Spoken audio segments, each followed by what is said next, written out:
Hello दोस्तों, मैं आपका गाइड आपको दोस्त अनुराग पांडे और आप देख रहे हैं हमारे यूट्यूब चैनल।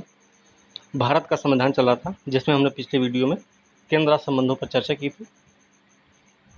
उम्मीद करते हैं कि आप लोग वीडियो को ध्यान से सुने होंगे और जो भी हमने उसमें बताया है उनको आप अच्छे से समझ भी गए होंगे। हम वीडियोज़ में सिर्फ उतना बता रहे हैं जो आपके परीक्षा में महत्वपूर्ण होंगे, ठीक है। कुछ ज़्यादा बढ़ा चढ़ाकर बताने की कोई ज़रूरत नहीं है और हमें नहीं लगता कि बहुत ज़्यादा बढ़ा चढ़ा के बताना चाहिए। तो उतना ही बताना चाहिए कि जितना आपकी परीक्षा में आने की संभावना हो, ठीक है। तो पिछली वीडियो में हमने केंद्र राज्य संबंध पर चर्चा की थी। आज की वीडियो हम देखेंगे आपातकालीन प्रावधान, जो कि संविधान के भाग 18 और अनुच्छेद 352 से 360 में वर्णित है। यह जर्मनी के वीमर संविधान से लिया गया है, ठीक है। तो इस पर हम बात करेंगे और इसमें भी वही कि आपके पेपर में किस तरीके के प्रश्न पूछे जाते हैं, उन्हीं को ध्यान में रख के यह वीडियो बनाया गया है, ठीक है। तो वीडियो को अंत तक जरूर देखें, वीडियो को लाइक शेयर कमेंट करें, साथ में चैनल को सब्सक्राइब जरूर करें। तो चलिए शुरू करते हैं आज का चैप्टर, जो कि आपातकालीन प्रावधान है। आपातकालीन प्रावधान की चर्चा करने से पहले हमें यह पता होना चाहिए कि आपातकालीन प्रावधान जर्मनी के वीमर संविधान से लिया गया है। ध्यान रखना, इसमें वित्तीय आपातकाल नहीं है, ठीक है। आपातकालीन प्रावधान है लेकिन वित्तीय आपातकाल जर्मनी के संविधान से नहीं है, ठीक है। भाग 18 के अनुच्छेद 352 से लेकर 360 तक वर्णित है, ठीक है। ये उपबंध कैसे हैं? ये उपबंध केंद्र को किसी भी असामान्य स्थिति से प्रभावित तरीके से निपटने में सक्षम बनाते हैं। इस बात को हमें ध्यान में रखना है कि आपातकालीन प्रावधान क्या है। तो वो केंद्र को किसी भी असामान्य परिस्थिति से असामान्य स्थिति से प्रभावित तरीके से निपटने में सक्षम बनाते हैं, ठीक है। इसके आगे है आपातकाल के 3 रूप हैं। आपातकाल के 3 रूप कौन कौन से हैं? पहला तो है राष्ट्रीय आपातकाल। क्या होता है राष्ट्रीय आपातकाल? युद्ध, बाह्य आक्रमण, सशस्त्र विद्रोह के आधार पर लगाया जाता है। युद्ध, बाह्य आक्रमण और सशस्त्र विद्रोह के आधार पर लगाया जाता है। और संविधान में जो वर्णन की हुआ है, जो संविधान में इसका उल्लेख हुआ है राष्ट्रीय आपातकाल का, उसका उल्लेख आपातकाल की घोषणा वाक्य का प्रयोग किया गया है। आपातकाल की घोषणा वाक्य का प्रयोग किया गया है राष्ट्रीय आपातकाल के लिए। याद रखना, आपातकाल की घोषणा का प्रयोग किया गया, ठीक है। राष्ट्रपति शासन है दूसरा। इसमें क्या है, यह संवैधानिक तंत्र की विफलता के कारण लगाया जाता है। राष्ट्रपति शासन संवैधानिक तंत्र की विफलता के कारण लगाया जाता है अनुच्छेद 356 के तहत, और यह 352 के तहत है भाई। इसको हम राष्ट्रपति शासन को राज्य आपातकाल भी बोलते हैं, संवैधानिक आपातकाल भी बोलते हैं। तीसरा आपातकाल है वित्तीय आपातकाल। भारत की वित्तीय स्थायित्व या साख खतरे में नजर आए तो ये वित्तीय आपातकाल लगाया जाता है अनुच्छेद 360 के तहत, ठीक है। तो ये 3 प्रकार के आपातकाल हैं भारतीय संविधान में, ठीक है। तो ये 3 प्रकार के आपातकाल हैं भारतीय संविधान में वर्णित हैं, ठीक है। अब देखेंगे राष्ट्रीय आपातकाल। सबसे पहले हमने पढ़ा था ना, तो राष्ट्रीय आपातकाल अनुच्छेद 352 के तहत लगाया जाता है। इसमें याद रखना कि 42वें संविधान संशोधन के द्वारा भारत के किसी विशेष क्षेत्र पर राष्ट्रीय आपात घोषित करने का अधिकार राष्ट्रपति के पास है। 42वें संविधान संशोधन में यह अधिकार दिया गया है, यह प्रावधान किया गया है कि भारत के किसी विशेष क्षेत्र पर राष्ट्रीय आपात घोषित करने का अधिकार राष्ट्रपति के पास है, ठीक है। आगे क्या है कि 44वें संविधान संशोधन के द्वारा आंतरिक गड़बड़ी, याद रखना 42वें द्वारा तो राष्ट्रपति को अधिकार है, 44वें में आंतरिक गड़बड़ी शब्द को हटा दिया गया। क्या रखा गया वहां पर? उसकी जगह पर सशस्त्र विद्रोह, ये वाला प्रश्न आ चुका है जिसमें आंतरिक विद्रोह गलत ऑप्शन था, ठीक है। तो सशस्त्र विद्रोह शब्द को जोड़ा गया 44वें संविधान संशोधन के द्वारा 1978 में। ओके, अगला है कि मंत्रिमंडल की लिखित सिफारिश पर ही राष्ट्रपति घोषणा कर सकता है। मंत्रिमंडल की लिखित सिफारिश होगी तभी राष्ट्रपति घोषणा कर सकते हैं राष्ट्रीय आपातकाल की। ठीक है। 38वें संविधान संशोधन में यह न्यायिक समीक्षा से बाहर था। याद रखना, 38वां संविधान संशोधन जब हुआ तो उस समय राष्ट्रीय आपातकाल न्यायिक समीक्षा से बाहर था, लेकिन 44वें संविधान संशोधन में प्रावधान किया गया कि भाई इसकी भी न्यायिक समीक्षा होनी चाहिए। 38वें में न्यायिक समीक्षा से बाहर था, 44वें में न्यायिक समीक्षा के दायरे में लाया गया। ठीक है, इस बात का हमें ध्यान रखना है। चलिए अनुमोदन की समयावधि देखते हैं। अनुमोदन की समयावधि की अगर हम बात करेंगे तो उद्घोषणा के 1 माह के भीतर, उद्घोषणा जिस दिन हो उसके 1 महीने के भीतर इसका अनुमोदन मिल जाना चाहिए। दूसरा है कि प्रत्येक 6 माह में संसद के अनुमोदन पर अनंत काल तक बढ़ाया जा सकता है। इसकी समय सीमा नहीं है, लेकिन हर 6 महीने पर संसद के अनुमोदन पर अनंत काल तक बढ़ाया जा सकता है। ये भी याद रखना, इसमें समय सीमा नहीं है।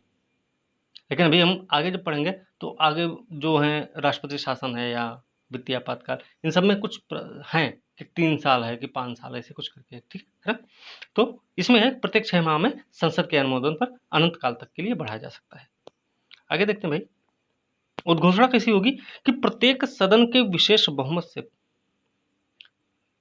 जो उद्घोषणा होगी ये प्रत्येक सदन के विशेष बहुमत से पारित होना चाहिए। ये भी 44वें संविधान संशोधन के द्वारा प्रावधान है। 44वें संविधान संशोधन के द्वारा प्रावधान किया गया कि यह प्रत्येक सदन के द्वारा विशेष बहुमत से पारित होना चाहिए। आगे है कि लोकसभा के विघटन की स्थिति में, लोकसभा के विघटन की स्थिति में आपातकाल की उद्घोषणा, लोकसभा की विघटन की स्थिति में आपातकाल की उद्घोषणा लोकसभा के पुनर्गठन के बाद, मतलब मान लीजिए लोकसभा का विघटन हो गया हो, आपातकाल की उद्घोषणा हो गई हो, फिर तो लोकसभा की पुनर्गठन जब होगा उसके बाद पहली बैठक से 30 दिन तक यह जारी रहेगी। यदि इस दौरान राज्यसभा ने अनुमोदन कर दिया है तो, मतलब राज्यसभा ने अगर अनुमोदन कर दिया है तो भी लोकसभा के विघटन की स्थिति में उस लोकसभा के पुनर्गठन के बाद पहली बैठक के 30 दिन तक, पहली बैठक के 30 दिन तक जारी रहेगी। याद रखना इस बात को। अगला है कि इस दौरान संसद को राज्य सूची के विषयों पर कानून बनाने का अधिकार प्राप्त होता है। हमने पहले भी बताया है आपको, जो कि आपातकाल की समाप्ति के बाद 6 माह तक प्रभावी रहता है। मतलब आपातकाल लगा हुआ है तो उस समय केंद्र जो है राज्य सूची के विषयों पर कानून बनाने का अधिकार प्राप्त कर लेता है भाई। और जब यह उद्घोषणा समाप्त होती है उसके 6 माह तक यह बना रहता है यह कानून। ठीक है, याद रखना। आगे क्या है कि इस दौरान यदि संसद सत्र नहीं चल रहा है, इस दौरान यदि संसद सत्र नहीं चल रहा है तो राष्ट्रपति राज्य सूची के विषयों पर भी अध्यादेश जारी कर सकता है। अगर कोई सत्र नहीं चल रहा है इस समय संसद का, तो याद रखना कि राष्ट्रपति राज्य सूची के विषयों पर भी अध्यादेश जारी कर सकता है। अगला है, इस दौरान संसद द्वारा विधि बनाकर, इस दौरान संसद द्वारा विधि बनाकर एक बार में 1 वर्ष के लिए संसद का कार्यकाल भी बढ़ाया जा सकता है। इस दौरान, मतलब राष्ट्रीय आपातकाल के दौरान संसद द्वारा विधि बनाकर एक बार में संसद का क्या करेंगे, 1 वर्ष के लिए संसद का कार्यकाल बढ़ाया जा सकता है। ये 5 साल के अतिरिक्त होगा, वो 5 साल के अतिरिक्त होगा, 5 साल का, लेकिन 5 साल में नहीं 5 साल से ज़्यादा का होगा। ठीक है, 5 साल के अलावा 1 साल के लिए बढ़ जाएगा।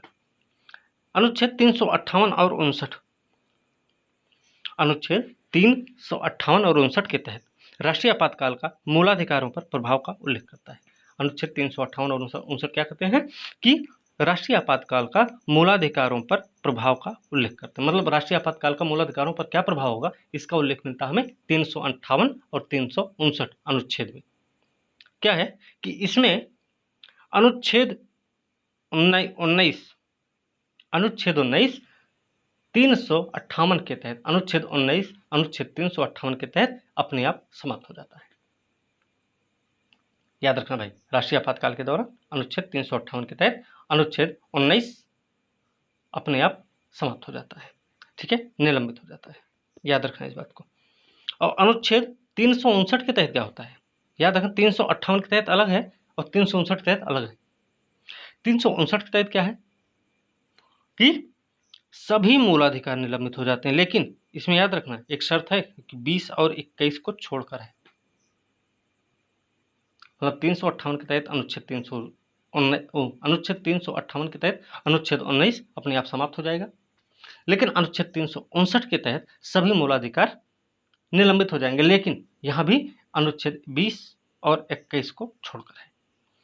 अभी तक भारत में 3 बार राष्ट्रीय आपातकाल लगा हुआ है, 1962, 1971, 1975। भारत चीन युद्ध हुआ, भारत पाकिस्तान युद्ध हुआ, जब बांग्लादेश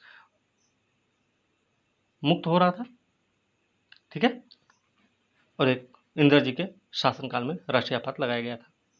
आपको भी पता है, बहुत प्रसिद्ध रहा है। और जेसी शाह थे, उनकी अध्यक्षता में एक कमेटी बनाई गई उसके बाद कि भाई जांच करके बताना था कि भाई इस आपातकाल में क्या क्या कमियां रही हैं, ठीक है। उन चीज़ों को, उन कमियों को उजागर करने के लिए यह समिति बनाई गई थी। चलिए, राष्ट्रीय आपातकाल की घोषणा की समाप्ति कैसे होती है? लगाने का तो देख लिए, समाप्त कैसे होगा ये भी देख लेते हैं फिर। राष्ट्रपति के द्वारा किसी दूसरी युद्ध घोषणा के साथ ही किसी भी समय संसदीय अनुमोदन की आवश्यकता नहीं होती। ध्यान रखना कि राष्ट्रपति के द्वारा किसी दूसरी उद्घोषणा के साथ ही राष्ट्रीय आपात समाप्त हो जाता है, जिसमें संसद के अनुमोदन की आवश्यकता नहीं होती है। ध्यान रखना भाई।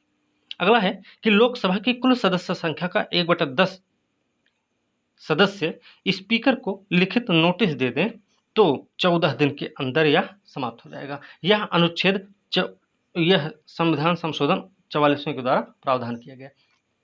44वें संविधान संशोधन 1978 के द्वारा यह प्रावधान किया गया कि भाई लोकसभा की कुल सदस्य संख्या का 1/10 सदस्य क्या करेंगे, स्पीकर को लिखित नोटिस दे देंगे तो यह 14 दिन के अंदर समाप्त हो जाएगा, ठीक है। अब हम देखेंगे राष्ट्रपति शासन क्या भाई। राष्ट्रपति शासन अनुच्छेद 356, संविधान तंत्र विफल हो जाए उस स्थिति में होगा और राज्यों में लगेगा ये। राज्यापात संवैधानिक आपात भी कहते हैं, हमने पहले बताया है। 2 आधार पर लगता है, एक तो 356 के तहत और एक लगता है 365 के तहत। याद रखें दोनों अनुच्छेद।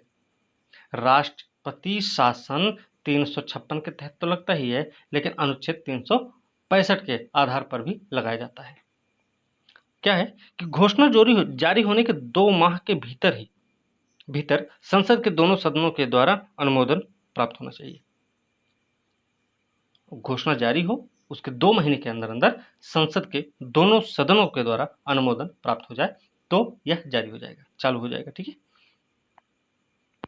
जारी होने पर याद रखना, जारी होने पर यदि लोकसभा विघटित हो जाती है तो यह घोषणा लोकसभा की पहली बैठक चुनाव के बाद, पुनर्गठन के बाद, हमने जो राष्ट्रपति शासन राष्ट्रीय आपातकाल में बताया था वही प्रावधान कि लोकसभा अगर विघटित हो जाती है इस दौरान तो लोकसभा के पुनर्गठन के बाद पहली बैठक के 30 दिन तक यह बना रहता है।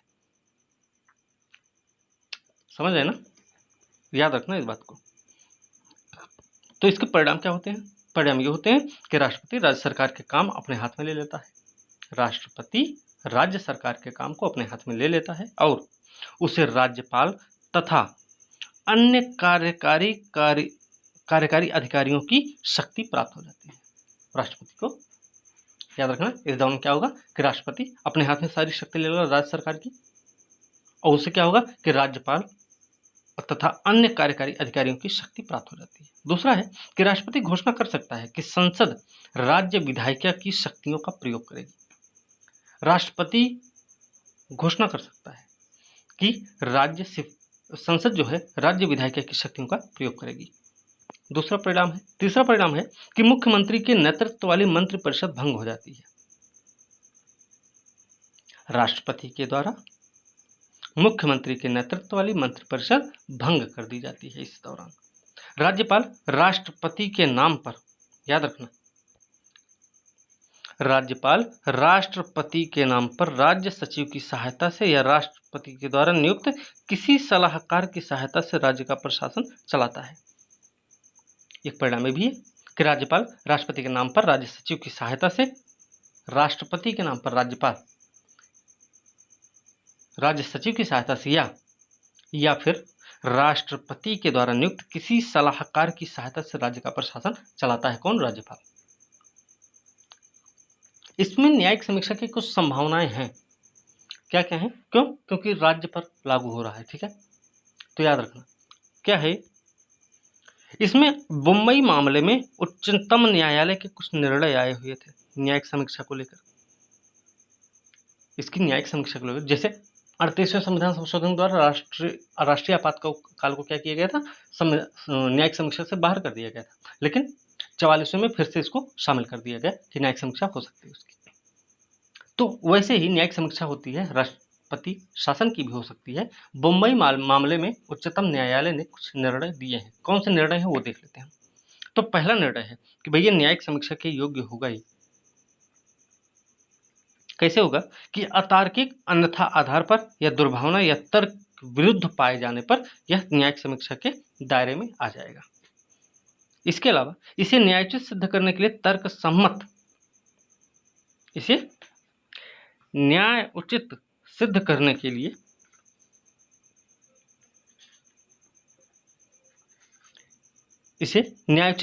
करने के लिए तर्क सम्मत कारकों को प्रस्तुत करने की जिम्मेदारी केंद्र की होगी। उच्चतम न्यायालय का ही निर्णय है, बम्बई मामले में किया गया। तो याद रखना, बम्बई मामला इससे भी संबंधित राष्ट्रपति शासन जो लगता है उसकी समीक्षा, न्यायिक समीक्षा के लिए भी बम्बई मामला है। ठीक, तो इसे न्यायोचित सिद्ध करने के लिए तर्क सम्मत कारकों को प्रस्तुत करने की जिम्मेदारी किसके पास होगी? केंद्र के पास होगी। जाहिर सी बात है, क्योंकि उस दौरान केंद्र ने राज्य की कार्यपालिका शक्तियों का प्रयोग कर रही थी। बस समझे? अगला है, अगर संसद की मंजूरी नहीं मिलती है तो राष्ट्रपति विधानसभा को निलंबित कर सकता है। बम्बई मामले में उच्चतम न्यायालय का एक निर्णय भी था कि अगर संसद की मंजूरी ना मिले तो राष्ट्रपति विधानसभा को निलंबित कर सकता है। अगला है कि राज्य सरकार के द्वारा सांप्रदायिक राजनीति करने पर अनुच्छेद 356 के तहत कार्यवाही की जा सकती है। राज्य सरकार के द्वारा सांप्रदायिक राजनीति करने पर अनुच्छेद 356 के तहत कार्यवाही की जा सकती है। अब देखते हैं राष्ट्रपति शासन के कुछ और बिंदु हैं कि राष्ट्रपति शासन 6 माह तक चलता है। भैया याद रखना कि राष्ट्रपति शासन 6 माह तक चलता है। 6 माह तक चलता है। प्रत्येक 6 माह पर संसद की स्वीकृति से अधिकतम 3 साल तक, पहला वाला हमने देखा था उसके वो अनंत काल तक था। हर 6 महीने में संसद के अनुमोदन की आवश्यकता होती है बस। राष्ट्रपति शासन का प्रस्ताव सदन के द्वारा साधारण बहुमत से होता है। याद रखना, राष्ट्रीय आपातकाल कैसे था? विशेष बहुमत था, लेकिन यहाँ पे जो राष्ट्रपति शासन है ये साधारण बहुमत से पारित किया जा सकता है। बात समझे? अगला आपातकाल है भैया, कौन सा है? वित्तीय आपातकाल। क्या है? अनुच्छेद 360 के तहत लगाया जाता है। याद रखना, 38वें संविधान संशोधन 1975 के द्वारा राष्ट्रपति की वित्तीय आपातकाल की घोषणा करने की संतुष्टि को अंतिम व निर्णायक कहा गया। मतलब 38वां संविधान संशोधन हुआ 1975 में और इसमें कहा गया कि भाई राष्ट्रपति की जो वित्तीय आपातकाल की घोषणा करने की संतुष्टि है उसको हम अंतिम व निर्णायक मानेंगे। परंतु लेकिन 44वें संविधान संशोधन के द्वारा वहीं पर क्या कहा गया कि इसे समाप्त कर दिया गया है और कहा गया कि भैया न्यायिक समीक्षा से परे है। कौन? वित्तीय आपातकाल। वित्तीय आपातकाल न्यायिक समीक्षा से परे है, 44वें संविधान संशोधन द्वारा कहा गया। और 44वें संविधान संशोधन द्वारा यह भी प्रावधान हटा दिया गया कि जो 38वें संविधान संशोधन 1975 में किया गया था कि भाई राष्ट्रपति के वित्तीय आपातकाल की घोषणा करने की संतुष्टि जो होगी वो अंतिम और निर्णायक होगी। ये वाली भी चीज 44वें में समाप्त हो गई थी। आगे है, घोषित तिथि के 2 माह के भीतर संसद की स्वीकृति अनिवार्य है। अच्छा, याद रखना एक चीज और, राष्ट्रीय आपातकाल के बारे में क्या था कि 1 महीने के अंदर, राष्ट्रपति शासन और वित्तीय आपातकाल 2 महीने के अंदर की बात हो रही। तो एक चीज और है कि राष्ट्रीय आपातकाल विशेष बहुमत से, राष्ट्रपति शासन साधारण बहुमत से लागू होता। ठीक है, चलिए आगे देखते हैं। घोषणा के दौरान या फिर ये 2 माह के भीतर इसे मंजूर करने से पहले अगर लोकसभा विघटित हो जाए, वही चीज है, तो यह घोषणा लोकसभा के पुनर्गठन के बाद पहली बैठक के 30 दिनों के भीतर तक प्रभावी रहेगी। अगर मान लीजिए कि घोषणा हो गई वित्तीय आपातकाल लगाने की, और उस दौरान ये हुआ कि उस 2 महीने के भीतर में लोकसभा विघटित हो गई, तो लोकसभा के पुनर्गठन के बाद जो पहली बैठक होगी उसके 30 दिन तक यह जारी रहेगा। ठीक है, ये बात है, प्रभावी रहेगी। अगला है कि अधिकतम समय सीमा इसकी भी निर्धारित नहीं है। अधिकतम समय सीमा किसकी निर्धारित है? सिर्फ राष्ट्रीय आपात की, राष्ट्रपति शासन की है, राष्ट्रीय आपातकाल की भी नहीं है। वहां पे अनंत काल तक हमने बताया था। तो यहाँ वित्तीय आपातकाल में भी है कि अधिकतम समय सीमा निर्धारित नहीं है भैया। जारी रखने के लिए संसद की पुनः मंजूरी आवश्यक नहीं है, लेकिन याद रखना कि इसको अगर जारी रखना है, फिर से इसको जारी रखना है तो संसद की पुनः मंजूरी आवश्यक नहीं है। राज्य के सभी वित्तीय मामलों पर केंद्र का नियंत्रण हो जाता है। ये भी याद रखना कि अभी तक एक भी बार लागू नहीं हुआ है। एक प्रश्न अब पूछ लेते हैं हम आपसे कि सबसे ज्यादा भारतीय राज्यों में से किस राज्य में राष्ट्रपति शासन लगाया गया है? सबसे ज्यादा मतलब सबसे अधिक बार किस राज्य में लगाया गया है? ठीक है, यही एक प्रश्न है आपके लिए। एक के एम नाम्बियार महोदय हैं, इन्होंने कुछ बोला है राष्ट्रीय आपातकाल को लेकर। क्या बोला है इन्होंने कि राष्ट्रपति का जो आपातकालीन अधिकार है वो संविधान के साथ धोखा है। राष्ट्रपति का आपातकालीन अधिकार संविधान के साथ धोखा है, इसको कहा है के एम नाम्बियार महोदय ने। ठीक है, तो प्रश्न ध्यान रखना, और उम्मीद है कि आपको ये सारी चीजें बहुत अच्छे से समझ में आई होंगी। फिर उम्मीद भी करते हैं कि आप लोग अच्छे से पढ़ेंगे और आप अपने एग्जाम में अच्छा प्रदर्शन भी करेंगे। इसी के साथ आज की वीडियो जो कि आपातकालीन प्रावधान से संबंधित थी, अगर आप रिवीजन की बात करते हैं तो याद रखना जर्मनिक वीमर संविधान से लिया गया भाग 18 के अनुच्छेद 352 से 360 में है। 352 में राष्ट्रीय आपातकाल की बात हो रही है। ठीक है, 356 और 365 के तहत दो आधार पर होता है ना राष्ट्रपति शासन, 356 और 365 के तहत राष्ट्रपति शासन को हम संवैधानिक आपातकाल बोलते हैं या राज्य आपातकाल बोलते हैं। यह लगता है कब? संवैधानिक तंत्र की विफलता के आधार पर। ठीक है, एक चीज और है कि 358 और 359 के तहत, जो कि यहाँ पे है देखिए, 358 और 359 के तहत राष्ट्रीय आपातकाल का मूलाधिकारों पर प्रभाव का उल्लेख मिलता है। तो 358 अनुच्छेद 358 के तहत क्या है? अनुच्छेद 19 अपने आप निलंबित हो जाता है, लेकिन अनुच्छेद 359 के तहत, ये कई बार प्रश्न में आया हुआ है, ये वाला जो अनुच्छेद 358 359 पर हम बता रहे हैं, अनुच्छेद 359 के तहत अनुच्छेद 20 और 21 को छोड़कर सभी प्रकार के मूलाधिकार निलंबित हो जाते हैं। बात समझ में आ रही है? एक चीज और है कि राष्ट्रीय आपातकाल के लिए कोई समय सीमा निर्धारित नहीं है, लेकिन एक चीज है कि हर 6 महीने पर संसद के अनुमोदन की जरूरत पड़ेगी। ये भी याद रखना। राष्ट्रपति शासन क्या है भैया कि 3 साल तक के लिए है, हर 6 महीने में इस पे बढ़ाया जाएगा इसको। लेकिन वहीं पर वित्तीय आपातकाल है कि जिसमें संसद की पुनः मंजूरी आवश्यक नहीं है, ये भी इसकी लेकिन कोई समय सीमा निर्धारित भी नहीं है। लेकिन तीनों में सेम है एक चीज कि भाई अगर घोषणा के दौरान, जैसे राज्यसभा में भी वो पास हो जाए, उस दौरान लोकसभा अगर विघटित हो जाती है तो याद रखना कि लोकसभा के पुनर्गठन के बाद जो पहली बैठक होगी उसके 30 दिन के अंदर तक यह प्रभावी रहेगा। बात समझ रहे हैं ना? तो इस तरीके से है।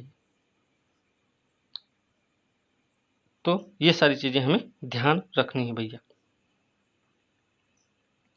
राष्ट्रीय आपातकाल की घोषणा की समाप्ति के बारे में हमने क्या बताया आपको कि राष्ट्रपति के द्वारा किसी दूसरी घोषणा के साथ ही इसको समाप्त कर दिया जाएगा, लेकिन उसमें संसदीय अनुमोदन की आवश्यकता नहीं होगी। फिर कि भाई राष्ट्रपति महोदय ने क्या किया कि इन्होंने कोई दूसरी घोषणा की और उसके साथ ये घोषणा समाप्त हो जाएगी, लेकिन यहाँ पर संसद के अनुमोदन की आवश्यकता नहीं है। दूसरा हमने बोला कि लोकसभा की कुल सदस्य के 1/10 सदस्य जो होंगे वो अगर स्पीकर को लिखित नोटिस दे देते हैं तो 14 दिन के अंदर समाप्त हो जाएगा।